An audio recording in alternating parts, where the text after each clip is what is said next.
इसमें ज्यादा कुछ नहीं करना, इसमें केवल आपको पहले एक्सरसाइज में तो केवल ये चेक करना है कि ये द्विघात समीकरण है कि नहीं।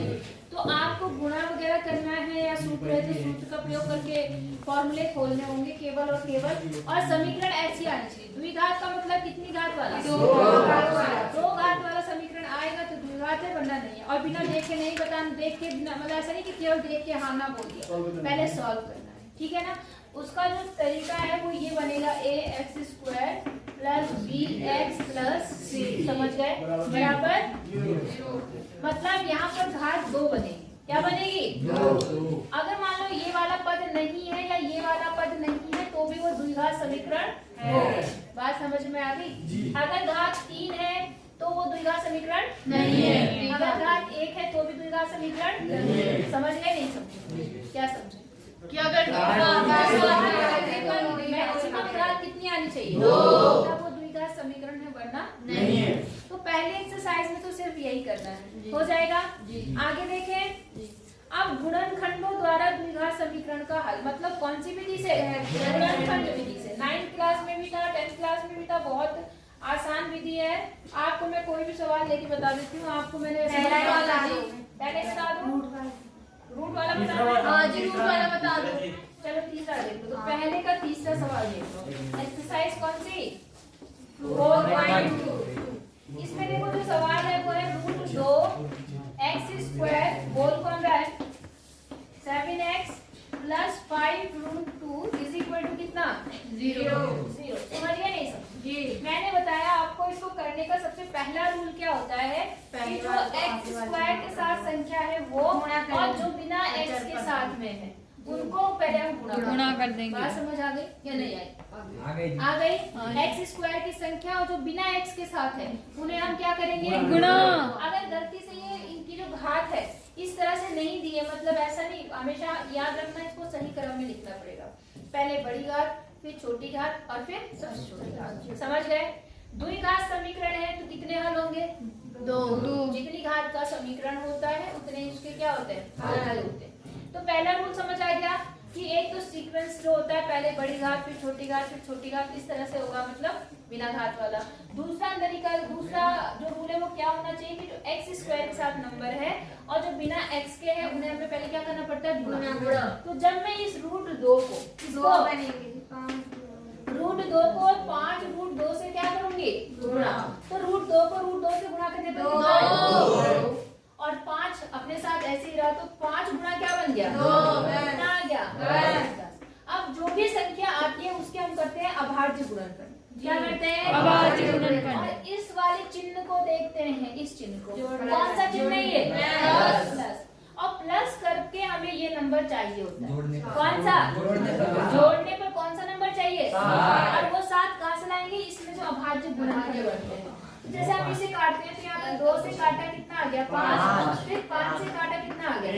तो यहाँ तो आप देख रहे 2 और 5 का क्या मिल जा रहा? नहीं आई बात? हाँ जी, आ गई। तो हमें अगर कोई बड़ी संख्या होती तो हम उसमें देखना पड़ता है कि 3 संख्याओं को जोड़कर वो संख्या प्राप्त होगी। नहीं आई बात समझ में? अब आप क्या काम करेंगे? जो जैसा है वैसे लिखो। फिलहाल ये ऐसे हो गया। अब आपने कहा कि जिस 7 को हम क्या लिख सकते हैं? 2 + 5 और साथ में x और जो बाकी चीजें हैं सब वैसी रखी। आप यहाँ पे सिर्फ देखेंगे कि सिर्फ हमने किसको चेंज करा है। चेंज भी नहीं कर सकते हम अपने आप किसी सवाल में, हम इसको इस रूप में लिख रहे हैं। बात समझ आई? 7 को हमने 2 + 5 या 5 + 2 लिखना है। नहीं आई बात समझ में? वो क्यों लिखा है हमने उससे लिखा है। आई बात समझ में? गणित क्या नियम बताती है? गणित ये कहती है कि हम अपने आप ना कुछ जोड़ सकते हैं ना कुछ घटा सकते हैं। अगर हम कुछ करेंगे तो वो चीज बराबर रहनी चाहिए। नहीं आई बात समझ में? तो जैसे यहाँ पे 7 था तो 7 का साथ ही तो है ये, हमने ऐसा तो है नहीं कि कोई नंबर अपने आप ऐड कर दिया। नहीं आई बात समझ में? कोई दिक्कत नहीं जी? ठीक है। अभी हमारा यही सवाल था, हमने इसको थोड़ा और टुकड़ों में तोड़ दिया। इतनी बात समझ आई? अब हम थोड़ा गुणा कर लेंगे। ये तो ऐसे ही रहेगा, इसको x को क्या करेंगे? अंदर गुणा। अगर यहाँ माइनस चिन्ह होता है तो ब्रैकेट के बाहर तो हम ब्रैकेट खोलते तो चिन्ह बदल देते। फिलहाल यहाँ प्लस चिन्ह है तो कोई चिन्ह में बदलाव नहीं होगा। ठीक है, तो ये कितना बन गया? 2x + 5 और यहाँ पर 5√2 बराबर 0। यहाँ तक समझ आ गया? अब आपको मैंने बता रहा था कि जो स्टार्टिंग के 2 हैं और जो लास्ट के 2 हैं उनमें कॉमन लेना पड़ता है। तो आप क्या देख रहे हैं, यहाँ और यहाँ क्या कॉमन है? x। अब देखो जरा ध्यान से, थोड़ा सा क्योंकि रूट वाला है इसलिए ध्यान से देखो। मैं इसे थोड़ा छोटे टुकड़े करती हूँ।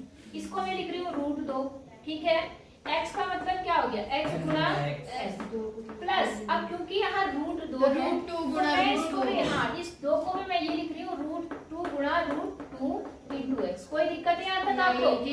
हमने उसी चीज को इस तरह से लिखा है। आप यहाँ पे हमेशा गणित में देखोगे कि जो सवाल जैसा है वही लिखा जाता है, बस कभी इसको छोटा करते कभी इसको बड़ा। जैसे अभी यहाँ पर 7 को हमने 2 + 5 लिखा, चीज तो वही है। फिर यहाँ पर हमने क्या करा, इस √2 को √2 into √2 करा, बात तो वही है। यही बात समझ में, सॉल्व करके 2 ही तो आना है। आप लोग अपने आप पता नहीं क्या क्या जोड़ते हो घटाते हो, वो चीज नहीं होती है। यही बात समझ में। अब इसके गुणनखंड करते हैं तो यहाँ पर देखो, यहाँ पर √2 है तो 5 के गुणनखंड की जरूरत नहीं है। यहाँ 5 हो गया, x हो गया और यहाँ 5 √2 हो गया। यहाँ तक समझ आया नहीं आया? अब कॉमन लेना आसान हो गया। इनमें क्या चीज है तो दोनों में √2 और x। √2 और x। तो ये बाहर चला गया, यहाँ क्या बचा, x + √2। अब ये भी बाहर चला गया यहाँ से, तो कितना बचा, √2 प्लस इन दोनों में क्या कॉमन है, 5। तो यहाँ क्या बचा, x + √2। x + √2 बराबर 0। मैंने आपको ये भी बताया कि अगर दोनों ही ब्रैकेट में आपकी सेम चीज आ रही है तब आपका सही है। अगर कहीं पे भी थोड़ी मिस्टेक हो रही तो इसका मतलब सवाल गलत है। अब दोनों में सेम चीज आ रही है तो ये आपका क्या हो गया, सही है अभी क्वेश्चन। तो इन दोनों ब्रैकेट को फिर से कॉमन ले लिया तो x + √2 तो 1 में आ गया, और जो बचे हुए नंबर है उन्हें 1 में कर देंगे। इसको कितना आ गया यहाँ पर, √2x और कितना 5। बोले यहाँ तक समझ आया? अब यहाँ से x का 5 नहीं है, √5 इतना समझ आया नहीं आया? अब यदि क्या काम करेंगे, इसको 0 लेंगे क्योंकि देखो इन दोनों का गुणनफल क्या है, 0, तो कोई एक 0 होगा। तो हम बारी बारी से एक बार इसको 0 के बराबर लेते हैं, एक बार इसको। तो जब ये 0 लिया तो आपको पता है ये प्लस इधर के क्या होगा, -√2। x का मान कितना आ गया, -√2। आई बात समझ में। और जब कौन सा वाला, √2x इसको 0 के बराबर लेंगे तो देखो ये प्लस इधर आके क्या होगा, माइनस, और ये मल्टीप्लाई इधर आके क्या होगा, तो ये आपका एक और मान हो गया। यही बात समझ में। तो आपके ये दोनों क्या हो गए, आंसर आ गया गुणनखंड विधि से। कौन सी विधि से, गुणनखंड विधि से। यही बात समझ में आ गई। उतारना है, उतार लो फिर आगे बताती हूँ। थोड़ा जल्दी उतारना फिर ताकि पाठ हो जाए। हाँ जी, आंसर क्वेश्चन नंबर 4 है। तुम्हें थोड़ा डाउट हो रहा, कोई डाउट वाली बात नहीं है। आप क्या काम करो, सबके नीचे क्या लगा दो, एलसीएम। एलसीएम कितना आएगा, 8। यहाँ पर 1 है तो 1 से 8 को भाग देंगे, 8 आएगा। 8 से ऊपर क्या हो जाएगा, गुणा, तो कितना बन गया, 16। कोई दिक्कत, यहाँ पर कितना बन जाएगा, 8x, और यहाँ कितना, 1 बराबर 0। अब ये यहाँ डिवाइड में जाके क्या होगा, मल्टीप्लाई, तो क्या बन जाएगा, 0। तो आपकी जो इक्वेशन आ गई वो ये आ गई। नहीं आई बात समझ में? आपको गुणा करके फैक्टर करना है और जोड़ने पर कितना आना चाहिए, 8 आना चाहिए। समझ गए नहीं समझ? तो ये वाले सवाल में मान के चलो आपके हो जाएंगे। अच्छा, नीचे वाले में से कौन सा वाला बताना है, चौथा बताना है। बहुत इंपॉर्टेंट सवाल है, देख लो। 2 क्रमागत धनात्मक पूर्णांक ज्ञात कीजिए जिनके वर्गों का योग कितना है, 365। सवाल पे ध्यान दो, ज्यादा कुछ है नहीं इसमें। इसने कहा 2 संख्याएं हैं और कैसी है, धनात्मक, और साथ में प्लस। कर्मागत मतलब एक के बाद एक, जैसे 2 के बाद 3। तो अगर हम पहली संख्या को, कौन सी संख्या को, पहली संख्या अगर हम x मानते हैं, दूसरी को x + 1। सबको समझ आया नहीं आया? प्लस धनात्मक है और साथ में कर्मागत हो गई। पहली ये है तो दूसरी है, +1 क्यों किया, क्योंकि क्रम से चले तो एक के बाद दूसरी है, संख्या में से एक ज्यादा होती है। जैसे 4 के बाद 5 के बाद 6, एक ही तो बढ़ता है। इसलिए अगर क्योंकि हमें पता नहीं वो संख्या कौन सी है तो हमने पहली संख्या को x मान लिया, तो दूसरी उससे एक क्या होगी, ज्यादा होगी। नहीं आई बात समझ में? तो चलो ये इतना हो गया। अब इसने क्या बोला, इन धन पूर्णांक ज्ञात के वर्गों का योग कितना हो, 365। वर्ग मतलब इनके जैसे x का x² है, यही हुआ ना। तो इसका वर्ग कर दो, इसका वर्ग कर दो और इनका योग कितना दे रखा 360। बोलो क्या समझ नहीं आता आ गया पहले से क्या था वर्ग इसका इसमें होल स्क्वायर लगाना है बस a अब आगे फॉर्मूले लगा दो ये ऐसे रहेगा इसमें लगा दो a प्लस b का होल स्क्वायर गलती से अगर आपको गलती से फॉर्मूला नहीं आ गया आपको भूल गए तो सीधे आप मैंने आपको कई बार बता रखा है x का स्क्वायर है x को x से क्या कर दो गुणा मेरी बात समझ आ रही है इसको गुणा करना आपको आता है ना पहले ये लिखते हैं फिर ये लिखते हैं बता रखा फिर ये लिखते हैं और फिर इनको गुणा करके रख में जो भी आता है ये आई बात समझ में वैसे हमें फॉर्मूला पता है हम फॉर्मूला लिखते हैं a प्लस b का होल स्क्वायर बराबर a square plus b square plus 2ab यही बना a square plus b square एक का स्क्वायर एक ही रहेगा प्लस 2ab तो 2x1 तो एक से कितना बन गया बराबर कितना हो गया 365 अब जो एक साथ जुड़ सकते हैं समान पद में जोड़ दो इसका 2x स्क्वायर जी हाँ जी 2x स्क्वायर प्लस 2x और सुनो ये इधर प्लस की तरह के 364 बराबर 0 अब आप ऐसे इसके फैक्टर करके और कर लेंगे लेकिन देखो अगर आपके पास इक्वेशन बड़ी है आप यहाँ देख रहे यहाँ पे भी 2 है यहाँ भी 2 है तो 2 को कॉमन ले लो और उसके बाद क्या कर दो 0 तो यहाँ पे अगर आप 2 कॉमन ले लीजिए x स्क्वायर बचा यहाँ पर दो का नाम 2 एक बचा 2 अट्ठे 16 और 2 दूनी 4 बराबर 0 ये गुणा में इधर आके क्या होगा और 0 बटा कुछ भी होता है तो आंसर क्या आता है 0 तो मतलब आपकी इक्वेशन ये बनी x square plus x 182 is equal to 0 अब आप इसके गुणनखंड करेंगे तो x के 2 मान आएंगे आपका आंसर आ जाएगा बोलो समझ आया नहीं आया इसके अलावा कौन सा सवाल है मैम जी सॉल्व करने पर एक आया -14 या 3 किसका इनका एक 13 प्लस में आएगा माइनस में तो देखो क्योंकि संख्याओं की बात की वो भी धनात्मक तो हम जो माइनस वाली संख्या है उसे अमान्य कर देंगे आई बात समझ में तो जैसे मान लो 13 है 13 अगर प्लस का आया तो पहली संख्या 13 हो गई दूसरी क्या हो जाएगी 14 और वो जो यहाँ से -14 आएगा उसको आप कह रहे हैं कि ये मान अमान्य क्योंकि वो संख्या पहले ही बोल रहा है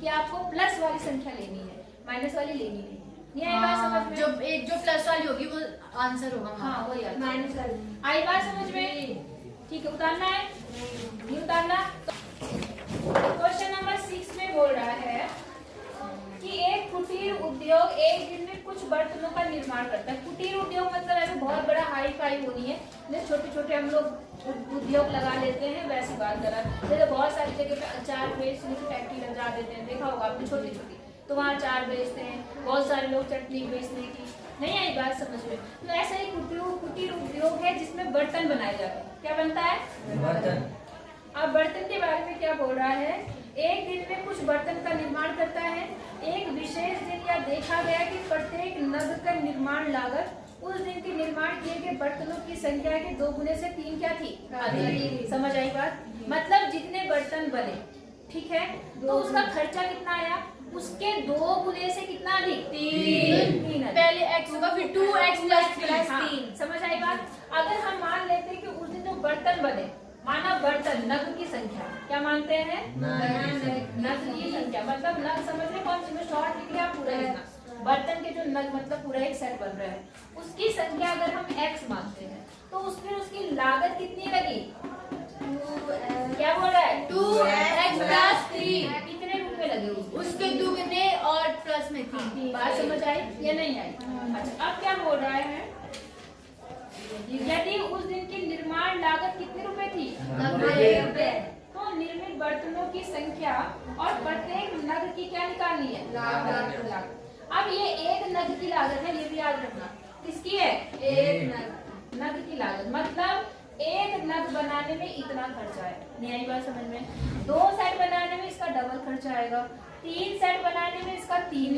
नहीं आई बात समझ में आई बात समझ में नहीं आ गई आई पक्का तो उस दिन के टोटल बर्तन बनाने में मेरी बात समझ में आई नग की संख्या कितनी है तो उस दिन कुल कितने रुपए ये तो एक नग की कीमत है तो कुल कितने रुपए खर्च हुए 90 मतलब x into 2x plus 3 बराबर समझ आया क्यों? नहीं आया? हाँ जी। क्यों बताओ? मतलब एक दिन में खर्चा मैम कितना है और एक दिन में कुल बर्तन कितने बने? और हर एक की उसने यहाँ पे पॉइंट लिखा है कि बर्तनों की निर्माण, यहाँ पे बोला निर्माण लागत उस दिन निर्माण किए गए बर्तनों की संख्या के 2 गुने से कितनी अधिक थी? 3 अधिक। और कुल निर्माण लागत कितने रुपए? 90। ये तो एक नग की है ना, तो आपके कुल बर्तनों की कुल कीमत कितनी हो जाएगी? अगर आप बर्तनों की संख्या को एक नग की कीमत से गुणा कर देंगे तो जो टोटल रुपए आएंगे उस दिन का क्या होगा? खर्चा। नहीं आएगा समझ में? तो अब इसे आप गुणा कर लीजिए, यहाँ से कितना बन गया? x स्क्वायर प्लस 3x ये प्लस करके क्या होगा? बराबर। अब यहाँ से x के क्या आएंगे? हो जाएगा कि नहीं होगा? हो जाएगा जी। पक्का? इसको तो सॉल्व करना आपको गुणनखंड की विषय है। तो बोलो यहाँ तक समझ आया नहीं आया? कोई दिक्कत है आपका? ये बैल तो नहीं लगे अभी तक? कोई और सवाल बताना है तो बता दो। नहीं जी, बाकी कर लीजिए। आगे आते हैं फिर। हाँ जी। 4.3 में भी 4.3 में सबसे पहला सबसे इम्पोर्टेंट जो चीज आती है वो मूलों की प्रकृति आती है। क्या आती है? मूलों की प्रकृति।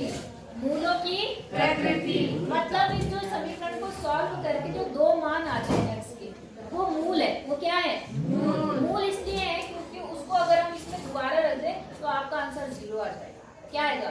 0। यही बात 9th क्लास में बता रखा मैंने मूल क्या होते हैं। 9th मूल का मतलब ये है कि x का वो मान जो इसमें रखने पर इस समीकरण को पूरी तरह से क्या कर दे? 0। यही बात समझना। तो उसको हम मूल बोलते हैं। या अभी हमने जो सवाल पढ़े थे पीछे दूसरे में क्या था? उसमें मूलों का गुणनफल, मूलों का योगफल था। पूर्णांकों में संबंध बताता है तो वही मूल है, मतलब जो x के वैल्यू निकलती है। यहाँ पर यहाँ तक बात समझ आ गई आपकी? तो यहाँ पर क्या बोल रहा है? पहले आपको मूलों की प्रकृति पता करनी है कि आपकी जो समीकरण दी है उसमें कैसी प्रकृति है मूलों की। हाँ बेटा रुक जा, तेरा वहाँ पे बाजा बज रहा, रुक जा भी बताइए। हाँ तेरी ही बात कर रही मैं, हीरो बन रहा जो आजकल। ये पता चला नितेश क्या हो रहा है? ये यूं यूं यूं क्या चल रहा है? कुछ अंदर घुसा जा रहा, दबाया जा रहा अंदर दिमाग में। समझ आया नहीं आया? तो मैंने इसकी आपको 2-3 पहले आपको बताया था कि अगर b स्क्वायर क्या b स्क्वायर माइनस 4ac अगर ये बड़ा होता है 0 से तो हम कहते हैं मूल, क्योंकि 0 से बड़ा तो धनात्मक होगा तो धनात्मक होगा और साथ में कैसा होगा? वास्तविक। बात समझ में आ गई आपको? दूसरी चीज मैंने कहा था अगर b स्क्वायर माइनस 4ac छोटा हो जाए 0 से तो 0 से छोटा इसका मतलब कैसा होगा? ऋणात्मक होगा और साथ में क्या होगा? काल्पनिक होगा। यहाँ तक समझ आया? और अगर b स्क्वायर माइनस 4ac बराबर हो जाए 0 के तो मूल क्या होते हैं? बराबर। क्या होते हैं? बराबर। तो ये 3 कंडीशन आपको चेक करने के लिए आएगी। यहाँ तक समझ आया नहीं आया? अच्छा अब देखो क्या होगा इसका। अच्छा जो मूल वास्तविक है बेटा वो जो बराबर है वो भी वास्तविक होते हैं क्योंकि वो भी तो धनात्मक होंगे। आई बात समझ में या नहीं? जो भी बराबर आएंगे, मान लो 3 आ रहा तो धनात्मक तो होंगे तो वास्तविक भी होंगे। बात समझ में आ गई? तो मूल कैसे होंगे? बराबर वास्तविक। आई बात समझ में?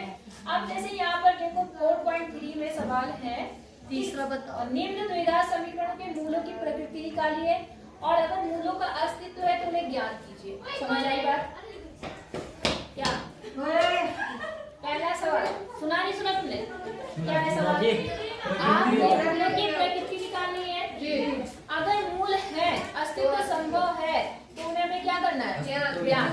तो याद रखना अस्तित्व केवल ऋणात्मक में नहीं होता है। आई बात समझ में? बाकी आपके अस्तित्व होंगे। नहीं आई बात समझ में? अब कैसे करना है जरा ध्यान देना। तेरी जब नजर उधर जा रही ना, अभी बताती तेरा बड़ा ध्यान जा रहा उधर की तरफ। टांग को बेवकूफों की तरह मैं सच में दुनिया की बड़ी मूर्ख टीचर होंगी, सबसे बड़ी। पहले एक बार पढ़ा दिया, दोबारा रिवाइज करा रही कि पेपर में तुम सही कर लो और तुम्हें एक नंबर की गाली निकलती है मुंह से तुम्हारे लिए, बदतमीज कह के। मैं यहाँ पढ़ा रही हूँ और तुम वहाँ बाहर ठाक रहे। उठ जा, खड़ा हो जा, बाहर जाओ उनके साथ जा। बदतमीज कहीं का। 0-0 नंबर ला रहा टेस्ट में, फिर भी शर्म नहीं आ रही है। यहाँ बैठो तो आंख कान खोल के बैठो, बता रही पर नजरें इधर उधर भटक कट गई ना तुम्हारी तो वहीं उठा के फेंकूंगी तुम्हें मैं, आना मत क्लास में वापस। अपनी एनर्जी में वेस्ट करे और यहाँ सड़े पड़े मर रहे हैं यहाँ पे बदतमीज कहीं के। कौन सा बताना है पहले से? दूसरा जी। एक्सरसाइज कौन सी है ये? 4.3। पागल हूँ मैं सच में, दुनिया की सबसे बड़ी मूर्ति हूँ मैं जो तुम्हारे चक्कर में परेशान हूँ मैं। तीसरा बताना है इसका? दूसरा जी। दूसरा बस रूट देखते तो तुम ऐसे घबरा जाते हो, पता नहीं क्या ही होगा यहाँ पर। रूट 3x और यहाँ कितना है +4 बराबर 0। बात समझ आ गई आपको कि नहीं आई? अब देखो जरा ध्यान से, जब मूल वास्तविक होंगे तभी उनका अस्तित्व होगा, समझ गए? अब तुलना करो, मैंने कहा था जो x² के साथ होता है वो क्या होता है? a 3 हो गया। जो यहाँ पर x के साथ होता है वो क्या होता है? माइनस ये होता क्या है? b। और जो बिना x के होता है वो c। कितनी बात समझ आई? अब हम निकालेंगे b² - 4ac। b² मतलब इसका square minus 4 root 3² minus 4a कितना है 3 और c कितना है 4। समझ आया? अब देखो 4 का स्क्वायर कितना बना 16 और रूट 3 का स्क्वायर 16 क्या 45 माइनस यहाँ आ जाओ 4 क्या 12। 12 क्यों 12 36 12 चौक 48 माइनस 48 क्या आया 0। मूल मूल कैसे है? बराबर बराबर। वह वास्तविक है। क्या है? बराबर। अब जब वो वास्तविक है तो उनका अस्तित्व है। मैंने बोला वास्तविक है तो उनका अस्तित्व है। अब आप इसको सॉल्व करेंगे। इसका क्या निकालेंगे? x का मान। तो x का मान आप चाहे गुणनखंड विधि से निकालो और चाहे सीधी-तरह विधि से निकालो। बात समझ आई या नहीं आई? इसको उठाएं, डस्टर उठाएं। मैम जी अगर ऋणात्मक आएगी तो हम इससे आगे सॉल्व भी करेंगे ना? नहीं करेंगे तब ऋणात्मक आएंगे तो भी सॉल्व करना। हाँ, तब बराबर जब वास्तविक आए, जब क्या आएगा? वास्तविक। जैसे वास्तविक आएगा आपको आगे सॉल्व करना है। अगर ऋणात्मक आएगा तो हम कहेंगे मूलों की अस्तित्व नहीं है। समझ आई बात? अब एक तरीका तो मैंने इसको सॉल्व करने का आपको गुणनखंड वाला बताया, पिछले एक्सरसाइज वाला। अब यहाँ पर आप जाओ तो मैंने कहा सीधी तरह सूत्र लगा। वो सूत्र क्या होता है? bx = minus b। क्या होता है? Plus minus under root b² - 4ac upon 2a। ये होता है श्रीधराचार्य सूत्र। कौन सा सूत्र? श्रीधराचार्य। अब देखो इसमें मान रख के निकालना बहुत आसान होता है। b की वैल्यू आपने निकाल रखी, कितनी है? b की वैल्यू -4√3। तो माइनस यहाँ सूत्र वाला और बाकी b की वैल्यू आ गई माइनस इतना। यहाँ तक समझ आया? Plus minus. अब आप देखो b² - 0 इसका मान 0 है जी। 0 है तो मैं डायरेक्ट 0 लिख देती हूँ, कोई दिक्कत नहीं। 0 का अंडर रूट भी क्या होगा 0। यहाँ तक समझ गए? Upon 2a। तो 2 से a 3 है जी। समझ आया नहीं आया? अब देखो माइनस माइनस क्या हो जाएगा प्लस रूट 3 प्लस माइनस 0 और नीचे कितना आ गया 6। तो x के 2 मान आते हैं। जब हम पॉजिटिव चिन्ह लेते हैं हमेशा, ये केवल करने की तरीका बता रही, वैसे तो सेम ही आएंगे। अब देखो अगर आप पॉजिटिव चिन्ह लेते हैं तो जो भी यहाँ पर नंबर होगा 4√3 उसको प्लस में लेना बटे 6। तो इसको अगर आप 0 में प्लस करो तो कोई फर्क पड़ेगा? अब यहाँ पर कितना आ गया 4√3 बटे 6। अगर कटता है तो क्या कर दो? काट दो। तो आपका आ गया 2√3 बटा 3। आप चाहो तो √3 भी काट सकते हो, अगर रह दो। आई बात समझ में? और एक बार लेते हैं माइनस चिन्ह। कौन सा चिन्ह? माइनस चिन्ह। तो उससे क्या होगा? केवल ये माइनस वाला लेना पड़ता है। 4√3 माइनस 0 बटे 6। अब यहाँ तो फिलहाल 0 है तो माइनस करके भी कोई फर्क नहीं पड़ेगा। 4√3 बटे कितना आ गया 6। तो ये भी कितना आ गया 2 बटे √3 सॉरी इतना। दोनों मूल बराबर आ गए। आपको मैंने बताया भी था कि अगर b² - 4ac = 0 है तो दोनों मूल क्या होते हैं? वास्तविक और बराबर। तो बराबर आए नहीं आए? तो ऐसे निकालना है। हो जाएगा नहीं होगा? पक्का। b² - 4ac होता है, इसे विविक्तकर भी बोलते हैं। क्या बोलते हैं? विविक्तकर। आई बात समझ में नहीं आई? कहीं कहीं पे विविक्तकर लिख देता है तो ये भूलना मत कि विविक्तकर क्या होता है। b² - 4ac की जो वैल्यूज आएंगी। समझ गए? अच्छा अगला सवाल बहुत इंपॉर्टेंट है, कर लेना, कल टेस्ट में जरूर लूंगी। इसमें बोल रहा है, हाँ दूसरा वाला, k का मान ज्ञात करना है अगर मूल क्या है बराबर। मूल क्या है बराबर। अच्छा तो बराबर कब होते हैं? जब 0 होती है जी। जब b² - 4ac क्या होता है 0। तो आप क्या करना b² - 4ac बराबर 0 अपने आप रख के और वहाँ पे रखोगे सीधे k का मान आ जाएगा। नहीं आई बात समझ में? बताना है? हाँ नहीं जी आ जाएगा। आ जाएगा पक्का। तो कल यहाँ तक छोड़ूंगी, अगर यहाँ तक अगर 0 नंबर आए ना और मैं दोबारा मेरी मेहनत जो तुमने करवाई है ना, अगर इसका रिजल्ट नहीं मिला मुझे तो कल पीटूंगी। समझ गए?